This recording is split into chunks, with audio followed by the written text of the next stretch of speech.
Welcome to the most important week of the year for the podcast industry. Welcome to Podcast Movement 2025.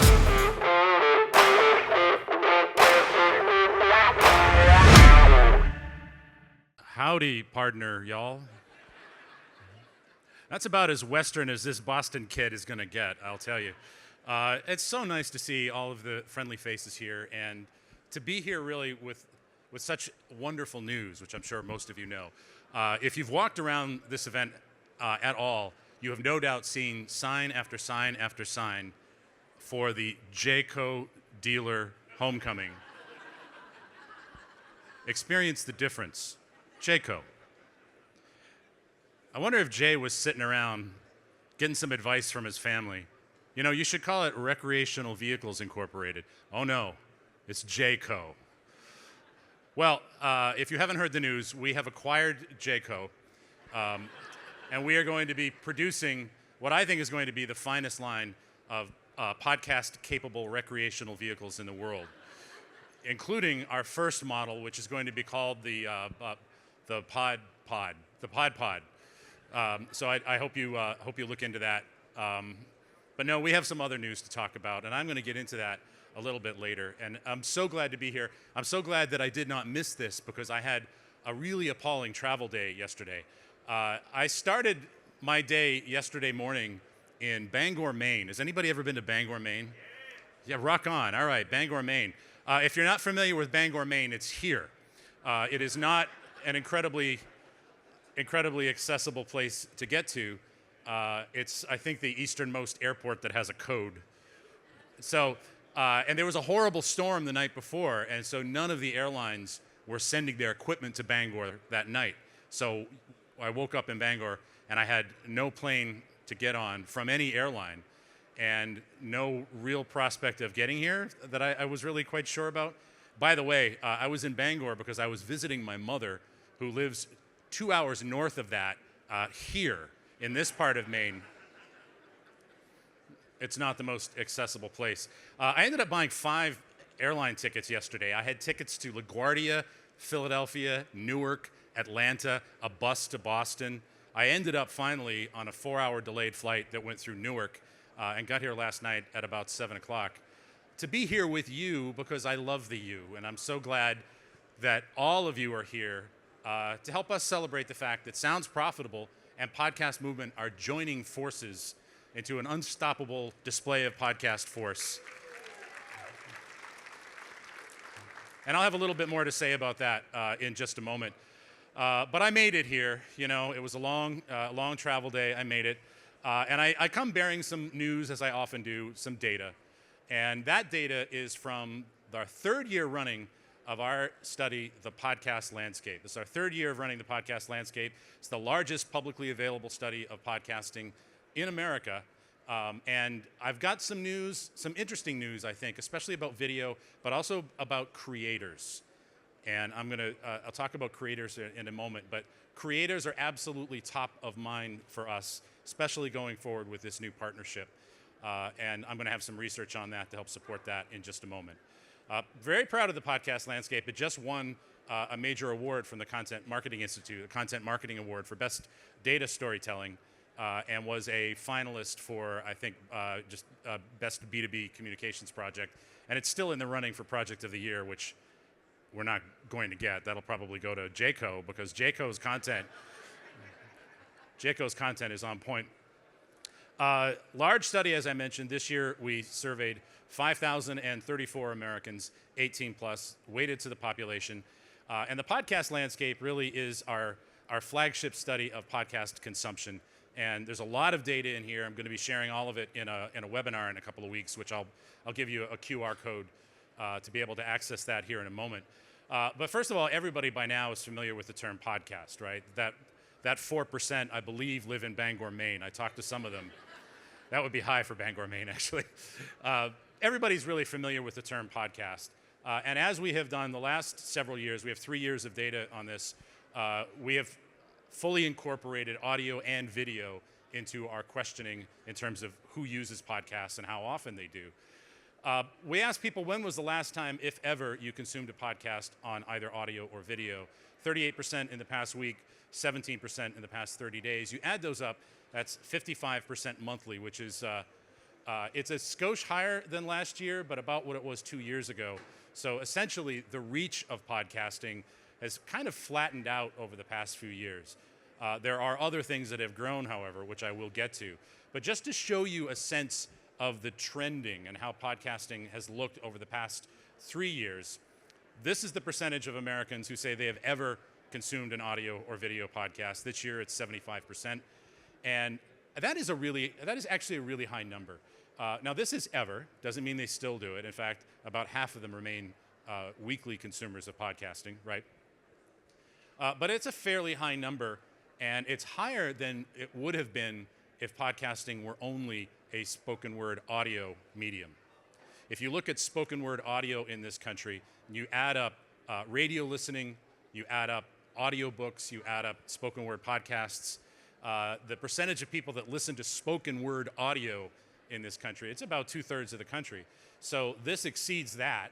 I don't know what the cap is on podcasting, but I do know that video has increased that cap, right? Video has absolutely enabled a lot of the recent growth in podcasting and has enabled a lot of people to discover podcasts on the screen in front of them. And I think that's something that we should celebrate. But we are going to continue to sing the song of audio as well, because audio does things that video cannot. There's research about this. Audio actually enables stronger parasocial relationships than video does. It triggers different parts of the brain.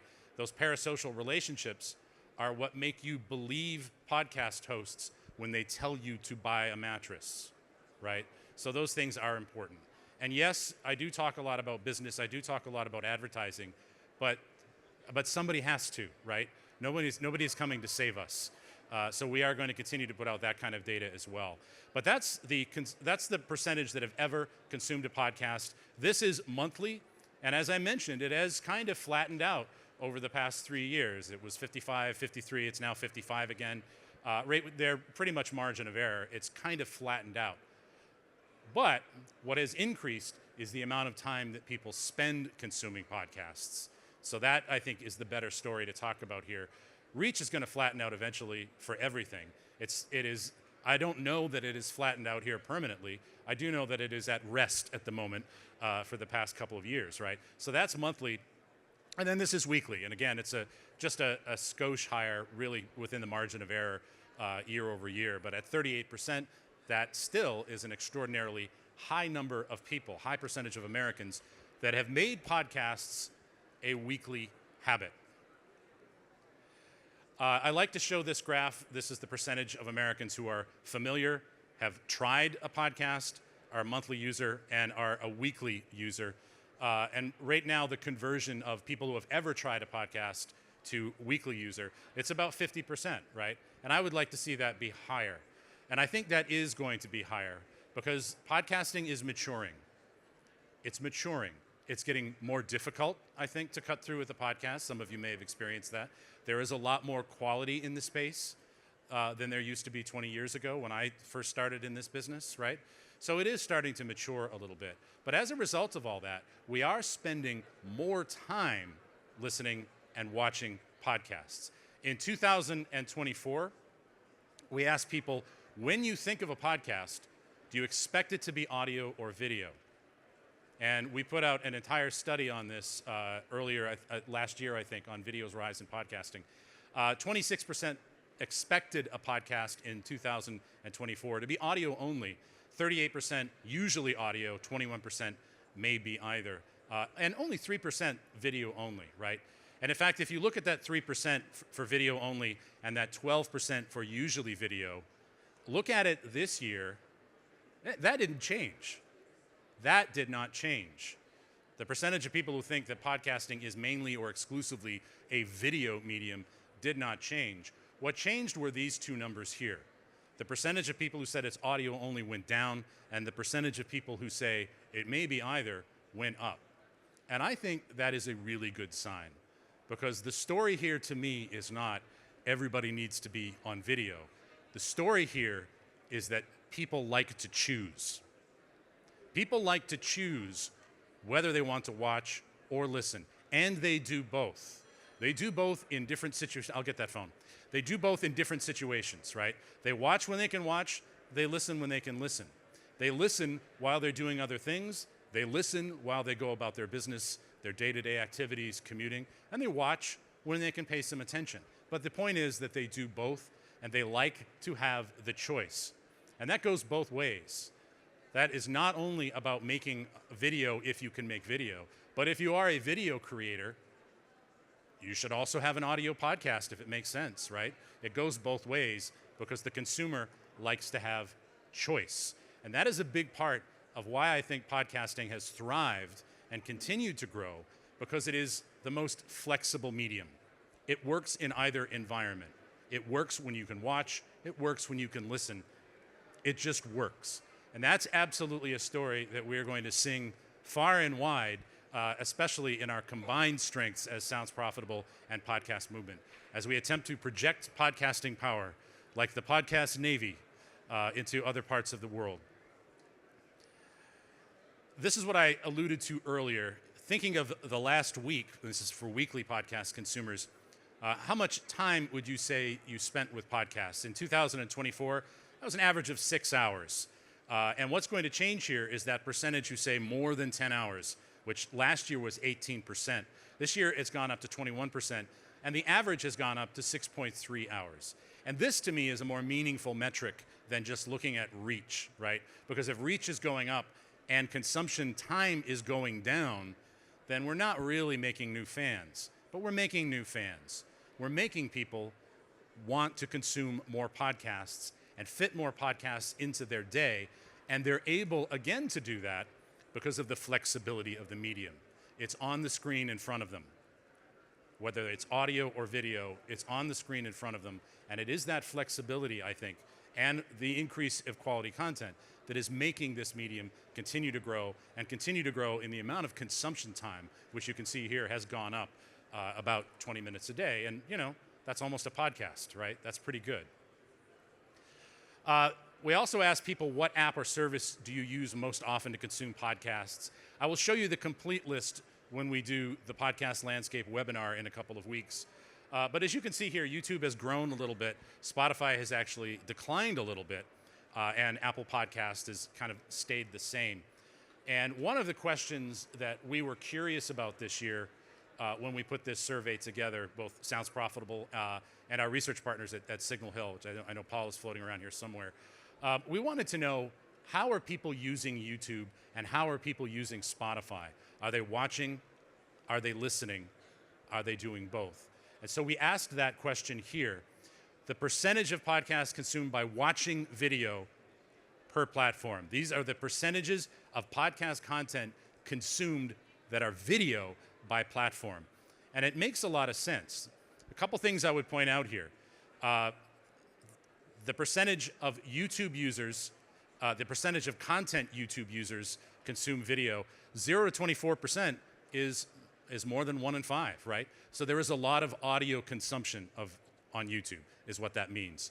If 22% of YouTube consumers say less than a quarter of the podcasts I am consuming are video, there's a lot of audio consumption on YouTube. Another quarter say 25 to 50% of their content is video. So the amount that say it's mostly video is just over half, right? So there's a ton of audio consumption happening on YouTube. And it's happening there because YouTube is a really good app, right? YouTube does a lot of things right. It does community right, comments, engagement, search. When you search for something on YouTube, you get a picture of the thing you're looking for and not a podcast art, right? Which maybe is not what you're looking for. There's a lot of things that YouTube does right. The other thing that I won't say I was surprised because I didn't have any baseline data, but I was really curious about this for Spotify. I really wondered if people were watching anything on Spotify. And yes, of course, the percentages are lower here, right? The percentage who say that they watch 3/4 or more of their content on Spotify is 15%, and it's 16% who say 51 to 75%. So for people that say they watch more than half of what they consume on Spotify, it's 31% when you add those two together. I didn't know what I expected that number to be, but I think that's high. I actually That is higher than what I thought it would be. So people are watching content on Spotify, even though they've been trained for years to listen to things on Spotify. People are watching content on Spotify. Obviously not to the degree that they are on YouTube, but that number actually struck me as high. Again, I didn't really have a baseline for it, but it does certainly prove the point that people are watching and listening everywhere. And that is the point of podcasting. It is that flexibility. It is that ability to fit into whatever environment or content or context that you choose it to be. And the last bit of data I want to end on here, the very first study that we put together when I joined Sounds Profitable 3 years ago, seems like a long time, but it was just 3 years ago. That's 3 years in dog years and 3 years in human years. It's just 3 years.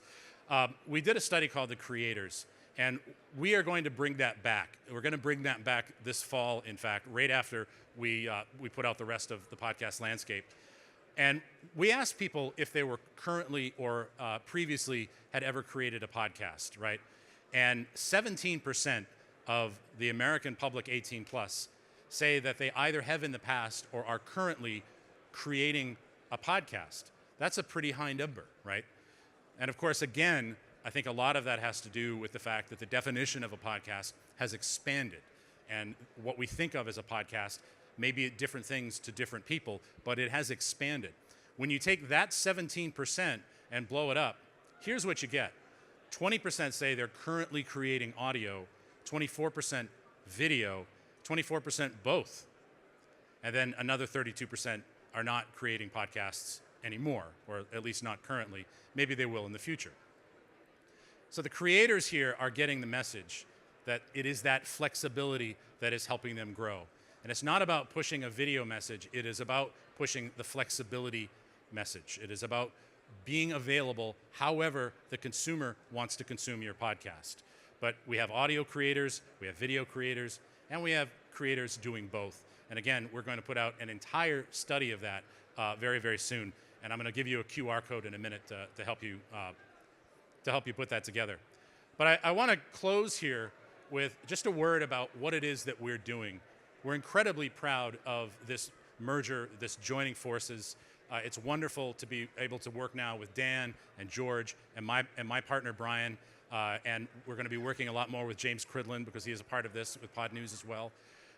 And that, I think, with events, connections, networking, data, content, all of this is designed to help project podcasting into more places, to help creators make more money, to help build careers, to help make this a viable career choice for people. And it's all I've wanted for the last 20 years. And so this is going to enable us to do it, I think. This is going to help us push podcasting into more places. As a part of this, I'm sure many of you have seen, Podcast Movement is going to move to New York in September. We are absolutely going to have a robust creator track that is going to be independently programmed. James Cridlin is going to oversee that with an independent committee. Everything is going to be committee driven. We're going to have a robust creator track. We're going to make sure it's affordable for creators. But we want to be where the money is so that we can get some of it, because we're not getting enough of it. And I see these kinds of comments all the time on LinkedIn. Big podcasting has ruined the medium. There is no big podcasting, right? Perplexity just offered Google $38 billion to buy Chrome. $38 billion. That's, I don't know, 12 times what our industry is worth. There is no big podcasting. There isn't one. But I want to make sure that it's there for you if you want it. I want there to be careers. I want ad buyers and direct supporters and every way that we can monetize podcasts. I want those things to be available to you, right? Independent creators can't make it anymore. Patreon paid independent creators $500 million the last time I looked in a year, right? The platforms are changing, the means are changing, but they can absolutely make it, right? Without so many downloads, you can't monetize. None of that is true. It may be true for an individual having a hard time, but it is easier for creators to make it now than it ever has been before if you're making real quality content. And I want to just take you back to tell you that it's get better. It's get better. The first podcast conference I went to was the Podcast and Portable Media Expo. I stole these from Tim and Emil Birkin's Flickr account. Remember Flickr? Because they organized this back then. None of those companies are around anymore except the Mac Observer. Where's Dave Hamilton, who co-founded that? That is an OG right there, that man. That is an OG. But this was nearly 20 years ago, and you could tell because only white men were allowed to attend this conference, which is why I was able to go as one of the whitest. And even in 2006, Podcast to Promote Your Passion, podcasting audio and video content. It's been audio and video content since the beginning. It continues to be audio and video content. And we have come from that all the way to this, where the most popular, most well-known, most beloved tight end in history has a podcast, right? And all of that is being made possible, and all of that is enabling creators to reach more places. This may be the gateway drug for people. It's better than meth. This may be the way that people are introduced to podcasts or however they think of a podcast, right? But it can lead to your content. It can lead to you. I'm very pleased to say that this is the last Gaylord that we're going to have Podcast Movement in, although we are going to construct in Manhattan the new Gaylord Podcast Resort. You can dine at the Empire State Building. You can go down the Upper West Slide. And, of course, the largest lazy river in the world. And I have to say my wife, Tamsin, came up with every single one of these. I did not. I was not feeling creative that day, and she absolutely nailed it. So look for that. We're going to be bringing Podcast Movement to New York in the next fall. Podcast Movement Evolutions is going to really be a part of South by Southwest because we've already had great success there. This year, we sponsored 3 days of a brand stage for podcasts that we had loads and loads of partners and speakers all focused on podcasting, and we're going to continue to do that at South by Southwest. We are pushing into Con. We are pushing into Possible. We're going to deepen our relationships with On Air Fest. We're going to deepen our relationships with the Podcast Show London, Advertising Week. We are going to be on the stages where people are to make podcasting count and to make podcasting a bigger part of their buy, because this is not a big industry yet. I firmly believe it's going to get there. I've believed in it as a consumer behavior for 20 years. I've never believed in it more than I do right now. And I'll leave you with this. There's a number of ways to look at this. I've honestly only heard positive things from people, and I'm really grateful for that. I am an optimist generally, and I appreciate the optimism that people are showing, because I think with our combined forces, with the work that Dan and the team at Podcast Movement have done, with the work that Brian and I have done, with the wonderful work that James Cridlin at Pod News does, I think rolling all of that together to help project our force into the outside world, I'm very optimistic about that. Some of you may be skeptical. I'm generally a skeptic as well, right? I need to see proof. Watch what we do. Watch what we do. We are going to work really, really hard for you, work really, really hard for creators. And some of you may be cynical. I honestly don't have a lot of time for cynicism in my life. The thing about cynics is the cynic appears to be wise, but they actually don't learn anything. So I encourage you not to be cynical. I encourage you to be skeptical, and I hope you're optimistic, because I sure as heck am.